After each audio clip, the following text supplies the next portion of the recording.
वंदे मातरम। जय जय राजस्थान। राजस्थान की धरती का आज एक बहुत शानदार किस्सा एक कविता के माध्यम से प्रस्तुत करूंगा मैं। मेवाड़ के बहुत बड़े कवि वीरेंद्र मिश्र की यह कविता आप सबने निश्चित रूप से यूट्यूब पे सुनी होगी, पर कहीं ना कहीं इस कविता का एक संदेश जो है वो मैं आप सबको देना चाहूंगा कि राजस्थान कैसी धरती हुई, यहाँ ऐसे शूरवीर जहाँ दुनिया में केवल और केवल राजस्थान में देखने को मिलता है। चाहे हम केसरिया की बात करें, चाहे जौहर की बात करें, ये शूरवीरों की धरती है। और यहाँ तो माँ अपने बेटे को जब पालने में झुलाती है तो पहला संदेश ये देखती है कि इला न देनी आपणी, हालर यो हुलराय, पूत सिखावे पालने, मरण बड़ाई माए। माँ अपने बेटे को संदेश ये देती है कि मातृभूमि के लिए मर जाना, मिट जाना, लेकिन कभी इस धरती को गुलाम मत होने देना, कभी इस धरती को परतंत्र मत होने देना। और सैकड़ों उदाहरण, अनगिनत उदाहरण ऐसे मिल जाएंगे कि हमने इस देश को, हमने इस धरती के लिए, मातृभूमि के लिए अनेकों त्याग जो है इस धरती ने किए, राजस्थान की धरती ने किए। यहाँ कहा जाता है कि सोनेरी धरती जठेर चांदी रो आसमान, और रंग रंगीलो रस भरियो रे प्यारो राजस्थान। यहाँ खेतों में जिस प्रकार एक तरह से बंजर धरती हो सकती है, पर यहाँ कभी कायरता नहीं पनपी है। ऐसा हमारा राजस्थान रहा है, सूरवीरों का राजस्थान रहा है। ये कविता मेवाड़ के कवि वीरेंद्र मिश्र की है, और उस कविता का उस समय का दृश्य ये है कि अलाउद्दीन खिलजी चित्तौड़ के किले को, वो दुष्ट जो है वो चारों ओर से घेर के बैठ जाता है। परिस्थितियां ये हो जाती है कि दुश्मन इतनी बड़ी सेना लेकर के जब आक्रमण करता है तो किले के पट बंद कर लिए जाते हैं, और दुश्मन कई दिनों तक किले को घेर करके रखता है। जब लाख कोशिश करने के बावजूद भी जब वो किले में सेंध मारने में असफल रहता है, तो वो जाहिल जो उनकी प्रवृत्ति रहती है, वो एक तरह से छल और कपट का प्रयोग करता है, और छल कपट से किसी तरह किले के अंदर प्रवेश कर जाता है। हमारी संस्कृति इतनी गजब की संस्कृति रही है कि दुश्मन को भी हमने मेहमानबाजी से नवाजा है, दुश्मन को भी हमने बाकायदा आदर जो है वो किया है, आवभगत की है। पर उन जाहिलों की प्रवृत्ति ऐसी रही कि उन्होंने हमेशा छल और कपट का प्रयोग किया, और निश्चित रूप से उसी छल कपट को सहारा लेकर के उन्होंने जो है हमसे एक तरह से लड़ाइयां लड़ी। जब चित्तौड़ के किले में अलाउद्दीन खिलजी एक तरह से सेंध लगाने में सफल होता है, प्रवेश कर जाता है, तब उस समय के दृश्य पर कवि वीरेंद्र मिश्र की ये कविता है आप सबके सामने भेंट करता हूं। बहुत ही शानदार शब्दों का कवि ने प्रयोग किया है, सुनिएगा। कि दोहराता हूं सुनो रक्त से लिखी हुई कुर्बानी, जिसके कारण मिट्टी भी चंदन है राजस्थान। कि रावल रत्न सिंह को छल से कैद किया खिलजी ने, कालजयी मित्रों से मिलकर दगा किया खिलजी ने। जो एक तरह से सहारा हमेशा लिया करते थे कि रावल रत्न सिंह को छल से कैद किया खिलजी ने, कालजयी मित्रों से मिलकर दगा किया खिलजी ने। खिलजी का चित्तौड़ दुर्ग में एक संदेशा आया, जिसको सुनकर शक्ति शौर्य साहस पे फिर अंधियारा छाया। कि 10 दिन के भीतर पद्मिनी का डोला यदि न आया, यदि न रूप की रानी को तुमने दिल्ली पहुंचाया, तो फिर राणा रत्न सिंह का शीश कटा पाओगे, और शाही शर्त न मानी तो फिर पीछे पछताओगे। खिलजी का यह संदेश आता है कि अगर पद्मिनी का डोला खिलजी की शाही सेना में नहीं पहुंचाया तो ये मान लो कि इसके बदले रावल रत्न सिंह का शीश कटा हुआ पाओगे। यह दारुण संवाद लहर सा दौड़ गया गढ़ भर में, यह बिजली की तरह क्षितिज सा फैल गया अंबर में। यह दारुण संवाद लहर सा दौड़ गया गढ़ भर में, यह बिजली की तरह क्षितिज सा फैल गया अंबर में। महारानी हिलगी शक्ति का सिंहासन डोला था सतीत्व मजबूर जुल्म विजय स्वर में बोला था। कि महारानी हिल गई शक्ति का सिंहासन डोला था सतीत्व मजबूर जुल्म विजयी स्वर में बोला था। रुष्ट हुए बैठे थे सेनापति गोरा रणधीर। मेवाड़ के महान शूरवीर सेनापति गोरा और बादल कहते हैं कि जब रावल रत्न सिंह खिलजी की वो शर्त मान लेते हैं कि रानी पद्मिनी का जो है वो प्रतिबिंब, जल प्रतिबिंब दिखाया जाएगा, रानी पद्मिनी जो है उसका जल में एक तरह से चेहरा खिलजी को दिखाया जाएगा, ऐसी कहानियां हम सुनते हैं। तो उस समय गोरा और बादल इन चीजों को नहीं स्वीकार करते कि हमारी मर्यादाएं ऐसी नहीं है। हम खिलजी को, हमारी ऐसी परंपराएं रही है, राजस्थानी संस्कृति में तो कहा जाता है कि कहरी केश भुजंग मणि और पतिव्रता को घात, सुरमे को शस्त्र मूंजी को वस्त्र जीवत लगे न हाथ। हम परछाई तक नहीं दिखा सकते रानी की, वो साक्षात जगदम्बे का रूप है, और वो दुष्ट किले के अंदर आ रहा है। तो गोरा और बादल के बीच में इस प्रकार जो है वो, गोरा और बादल जो है रावल रत्न सिंह से इस बात को लेकर के नाराज थे, और इस वजह से वो चले जाते हैं। रावल रत्न सिंह उनको ये कह करके एक तरह से कह देते हैं कि भाई ये राजनीति है, राजनीति तुम नहीं जानते हो। तो गोरा बादल जो किला छोड़ करके चले गए थे, और आप सोचिए कि कैसा दृश्य होता है कि मुख्य सेनापति नाराज है, मेवाड़ के महाराणा राहुल रत्न सिंह को खिलजी की सेना में बंद कर लिया गया है, और अब रानी के पास में यह संदेश आता है। और उस समय क्या दृश्य होता है कि रुष्ट हुए बैठे थे सेनापति गोरा रणधीर, जिनसे रण में भेंट आती थी खिलजी की शमशीर। अन्य अनेकों मेवाड़ी योधागढ़ छोड़ गए थे, रत्न सिंह की संधि नीति से नाता तोड़ गए थे। पर रानी ने प्रथम वीर गोरा को खोज निकाला, वन वन भटक रहा था मन में तिरस्कार की ज्वाला। कहते हैं कि जब रानी के पास ये संदेश आया, रानी पद्मिनी के पास में, तो रानी पद्मिनी खुद गोरा और बादल को ढूंढ के लाती है। पर रानी ने प्रथम वीर गोरा को खोज निकाला, वन में भटक रहा था मन में तिरस्कार की ज्वाला। गोरा से पद्मिनी ने खिलजी का पैगाम सुनाया, मगर वीरता का अपमानित ज्वार नहीं मिट पाया। बोला मैं तो बहुत तुच्छ हूँ, राजनीति क्या जानूं। बोला मैं तो बहुत तुच्छ हूँ, राजनीति क्या जानूं। निर्वासित हूँ, राज मुकुट की हट कैसे पहचानूं। रानी ने जब ये संदेश सुनाया कि ऐसा हो गया है, तो एक बार के लिए तो गोरा जो है वो हट पकड़ लेता है, कहता कि मैं तो तुच्छ आदमी हूं, मैं राजनीति क्या जानूं। बोली पद्मिनी समय नहीं है वीर क्रोध करने का, अगर धरा की आन मिट गई घाव नहीं भरने का। दिल्ली गई पद्मिनी तो फिर पीछे पछताओगे, और जीते जी रजपूती कुल को दाग लगा जाओगे। और रानी ने तुरंत गोरा और बादल को कहा कि अभी नाराजगी का समय नहीं है, अगर पद्मिनी का डोला एक बार दिल्ली चला गया तो इस रजपूती गौरव पे कलंक लग जाएगा। राणा ने जो किया वह माफ करो सेनानी, यह कह के राणा ने जो किया कहा वह माफ करो सेनानी, यह कह गोरा के चरणों पर झुकी पद्मिनी रानी। और ऐसा कहते हैं, कवि ने कल्पना की है कि गोरा को मनाने के लिए पद्मिनी जो है वो उस समय उसके चरण स्पर्श करती है कि जो राणा ने कहा, जो भूल हुई उसको एक बार के लिए माफ करो, और अभी ये समय जो है ये संकट का समय है। जैसे ही कहते कि रानी पद्मिनी ने गोरा के चरण छुए, तो राणा वापस गोरा का जवाब रहता है ये क्या करती हो। गोरा पीछे हट बोला, और रजपूती गरिमा का फिर से धधक उठाता सोला। बोला महारानी हो तुम सिसोदिया कुल की जगदम्बा हो, प्राण प्रतिष्ठा एक लिंग की ज्योति अग्निगंधा हो। बोला महारानी हो तुम सिसोदिया कुल की जगदम्बा हो, प्राण प्रतिष्ठा एक लिंग की ज्योति अग्निगंधा हो। जब तक गोरा के कंधे पर दुर्जे शीश रहेगा, और महाकाल से भी राणा का मस्तक नहीं कटेगा। ऐसा कहते हैं कि गोरा तुरंत रानी पद्मिनी को यह वचन देता है कि मैं तुम्हें वचन देता हूं कि जब तक गोरा जीवित है, अलाउद्दीन खिलजी तो क्या महाकाल भी इस पृथ्वी पे आ जाए तो राणा को नहीं मार सकता, राणा के शीश को नहीं काट सकता। जब तक जिंदा हूं मैं तुम्हें वचन देता हूं कि मैं राणा को आजाद करवा के लाऊंगा। ऐसे शूरवीर अपने धरती पर हुए। तुम निश्चिंत रहो महलों में, देखो समर भवानी, और खिलजी देखेगा केसरिया तलवारों का पानी। और रानी को आश्वस्त किया कि आप महलों में जाइए, खिलजी को सबक सिखाने का समय आया है। राणा के से कुशल आने तक गोरा नहीं मरेगा, और एक प्रहर तक सर कटने पर भी धड़ युद्ध करेगा। एक लिंग की शपथ महाराणा वापस आएंगे, और उन्हें महाप्रलय की घोर प्रबंधन भी ना रोक पाएंगे। और ये बाकायदा गोरा ये वचन देता है कि मैं एकलिंग जी की कसम खाता हूं कि जब तक राणा को सकुशल नहीं लाऊंगा तब तक गोरा को कोई नहीं मार पाएगा। शब्द शब्द मेवाड़ी सेनापति का था तूफानी, शंकर के डमरू में जैसे जागी वीर भवानी। दोहराता हूं सुनो रक्त से लिखी हुई कुर्बानी, जिसके कारण मिट्टी भी चंदन है राजस्थानी। ये प्रतिज्ञा लेने के बाद आगे का क्या दृश्य होता है कि खिलजी मचला था पानी में आग लगा देने को। उधर एक अलग ही खिलजी जो है वो योजना बना रहा था, ख्वाब देख रहा था, रानी पद्मिनी के आने की सोच रहा था कि खिलजी मचला था पानी में आग लगा देने को, पर पानी प्यासा बैठा था ज्वाला पी लेने को। गोरा का आदेश हुआ, सज गए 700 डोले, बांकुरे बादल से फिर गोरा सेनापति बोले कि खबर भेज दो खिलजी को, पद्मिनी स्वयं आती है, अन्य 700 सखियां भी वो संग लिए आती है। और एक प्लानिंग की जाती है कि अलाउद्दीन खिलजी के पास ये संदेश भिजवाया जाए कि रानी पद्मिनी खुद तो आ रही है, साथ में 700 सखियां भी आ रही है, उनके डोले भी आ रहे हैं। ये संदेश खिलजी तक पहुंचाया जाता है। स्वयं पद्मिनी ने बादल का कुमकुम तिलक किया था, दिल पर पत्थर रख भीगी आंखों से विदा किया था। और 700 सैनिक जो यम से भी भिड़ सकते थे, हर सैनिक सेनापति था, लाखों से लड़ सकते थे। एक एक कर बैठ गए सज गई डोलियां पल में, एक एक कर बैठ गए सज गई 700 डोलियां पल में। मर मिटने की होड़ लगी थी मेवाड़ी दल में, हर डोली में एक वीर था, 4 उठाने वाले, पांचों ही शंकर के गणों के जैसे समर मत वाले। बजा कूंच का शंख सैनिकों ने जयकारे लगाए, हर हर महादेव की ध्वनि से 10 दिशा लहराई।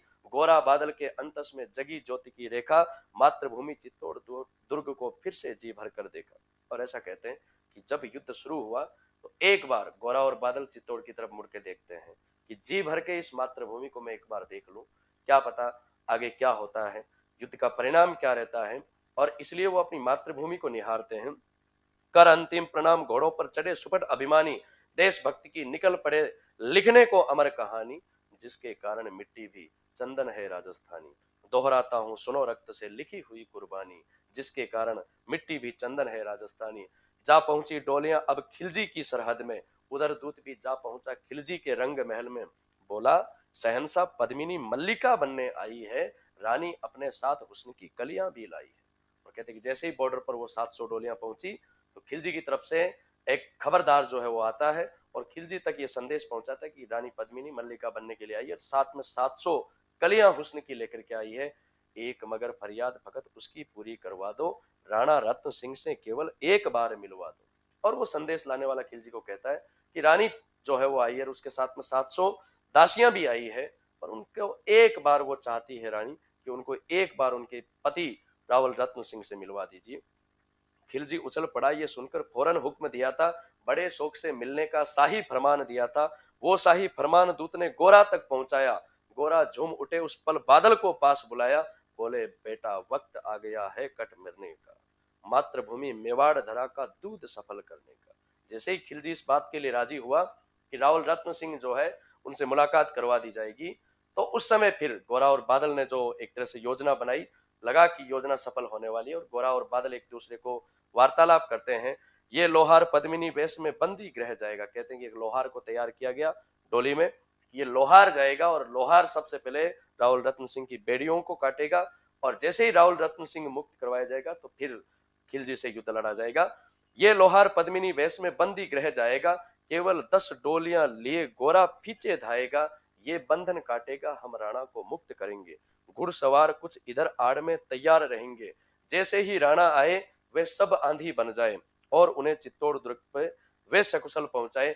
अगर भेद खुल जाए वीर तो पल की देर न करना, और शाही सेना ना आ पहुंचे, शाही सेना आ पहुंचे तो बढ़कर रण करना। गोरा बादल को कहता है कि अगर शाही सेना अलाउद्दीन खिलजी की सेना आ जाए तो फिर युद्ध करना, राणा जाए जिधर शत्रु को उधर न बढ़ने देना, एक यवन को भी उस पथ पर पांव न धरने देना, मेरे लाल लाडले बादल आन न जाने पाए, तिल तिल कर मटना पर मेवाड़ी मान न जाने पाए। बादल बोला ऐसा ही होगा काका, रजपूती अमर रहेगी, बादल की मिट्टी में भी गौरव की गंध रहेगी। तो फिर आ बेटा बादल सीने से तुझे लगा लो, हो न सके शायद अब मिलना अंतिम लाड लड़ा लो। क्या कैसा दृश्य होता है कि जब युद्ध शुरू होता है तब काका और भतीजा एक दूसरे को प्रेम करते हैं और उनको तय है, पता है कि ये अंतिम मिलन है और वो अपने भतीजे को किस प्रकार लाड लड़ा रहे हैं। तो फिर आ बेटा बादल सीने से तुझे लगा लूं, हो न सके शायद अब मिलना अंतिम लाड लड़ा लूं। यह के बाहों में भरकर बादल को गले लगाया, धरती कांप गई अंबर का अंतस मन भर आया, सावधान कह पुणे बढ़े पथ पर गोरा सेनानी, पोंछ लिया झट से मुड़कर बूढ़ी आंखों का पानी। कहते कि जब अपने भतीजे को गले लगाते हैं तो उनकी बूढ़ी आंखों से आंसू आ जाते हैं और तुरंत वो आंसू पूछ करके अपने भतीजे को कहते हैं कि सावधान, अब तैयार रहना है युद्ध के लिए। गोरा की चातुरी चली राणा के बंधन काटे, छांट छांट कर शाही पहरेदारों के सर काटे। कहते कि जो प्लानिंग की गई वो पूरी होती है। गोरा की चातुरी चली राणा के बंधन काटे, छांट छांट कर शाही पहरेदारों के सर काटे, लिपट कर गोरा से राणा गलती पर पछताए, सेनापति की नमक हलाली देख नैन भर आए। पर खिलजी का सेनापति पहले से ही संकित था, वह मेवाड़ी चट्टानी वीरों से आतंकित था। खिलजी के सेनापति को थोड़ा बहुत तो डाउट था कि इतने आसानी से तो नहीं मानने वाले, कोई ना कोई तो ये जो है वो चकमा देंगे, तो पहले से इसके लिए थोड़ा सा आतंकित था। वह मेवाड़ी चट्टानी वीरों से आतंकित था, जब ये मिलन सखा समझ गया पद्मिनी नहीं आई है और मेवाड़ी सेना खिलजी की मौत साथ लाई है। पहले से तैयार फौज को उसने ललकारा, निकल पड़ा टिड्डी दल, रण का बजने लगा नगाड़ा। तो खिलजी के सेनापति ने तुरंत आदेश दिया कि आक्रमण किया जाए। दृष्टि फिरी गोरा की मानी रण को राणा को समझाया, दृष्टि फिरी गोरा की मानो राणा को समझाया, रण मतवाले को रोका जबरन चित्तौड़ बढ़ाया। राणा चले तभी शाही सेना लहरा कर आई, खिलजी की लाखों नंगी तलवारें पड़ी दिखाई। खिलजी ललकारा दुश्मन को भाग न जाने देना, रत्न सिंह का शीश काट कर ही वीरों दम लेना। खिलजी अपने सैनिकों को कहता है कि रत्न सिंह का शीश काट करके ही दम लेना है। और सामने मेवाड़ी सूरवीर खड़े थे। टूट पड़ो मेवाड़ी शेरों, बादल सिंह ललकारा। इधर से बादल की आवाज आती है कि एक साथ टूट पड़ो इस सेना पर। टूट पड़ो मेवाड़ी शेरों, बादल सिंह ललकारा। हर हर महादेव का गर्जा, नभ भेदी जयकारा। निकल टोलियों से मेवाड़ी बिजली लगी चमकने। काली का खप्पर भरने, तलवारें लगी खटकने। राणा के पथ पर शाही सेनापति तनिक बढ़ाता, पर उस पथ पर तो गोरा हिमगिरी सा अड़ा खड़ा था। कहते कि राणा के सामने सुरक्षा के लिए गोरा खड़ा था। खिलजी का सेनापति राणा को एक तरह से आते हैं राणा की तरफ, कहा जपर से एक कदम भी आगे न बढ़ सकोगे। और ये कहते कि गोरा चैलेंज करता है युद्ध के मैदान में जफर खान को कि कहा जफर से एक कदम भी आगे बढ़ न सकोगे, और यदि आदेश न माना तो कुत्ते की मौत मरोगे। रत्न सिंह तो दूर न उनकी छाया तुम्हें मिलेगी, और दिल्ली की सेना की भीषण की होली अभी जलेगी। और ये गोरा संदेश देता है कि अगर एक पल भी आगे बढ़ा, एक कदम भी आगे बढ़ा, तो तेरा वो हश्र होगा जो कुत्ते का भी नहीं होता। यह कह गोरा महाकाल रबन रण में हुंकारा, लगा काटने शीश समर में बही रक्त की धारा। खिलजी की असंख्य सेना से गोरा घिरे हुए थे, पर वे मानो तो पर पर वह तो मानो रण में महामृत्युंजय बने हुए थे। मतलब ऐसा बना हुआ था कि खुद महाकाल उनकी तरफ से युद्ध कर रहे हो। पुण्य प्रकाशित होता है जैसे अनगिनत पापों में, फूल खिला रहता है जैसे असंख्य कांटों के संतापों में। यूं मेवाड़ी शेर अकेला लाखों से लड़ता था, बढ़ा जिस तरफ वीर उधर ही विजय मंत्र पढ़ता था।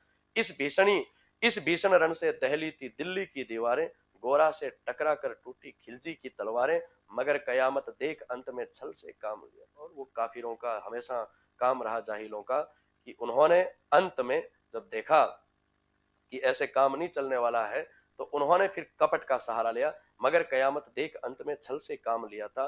गोरा की जंघा में अरे ने छिपकर वार किया। कहते कि जंघा पर छिपकर दुश्मन ने वार किया गोरा पर। जो ही गिरे वीरवर गोरा जफर सामने आया, धोखे से शीश उतार दिया गोरा का मन में हर्ष आया। गोरा ने कहा कि धोखे से शीश काटा है, पर फिर भी शीश कटने के बावजूद भी मन जो है वो हर्षित होता है। मगर वाहरे मेवाड़ी गोरा का धड़ भी लड़ा था। और उस दिन कहते हैं कि शीश कटने के बाद में गोरा की धड़ भी युद्ध करती है।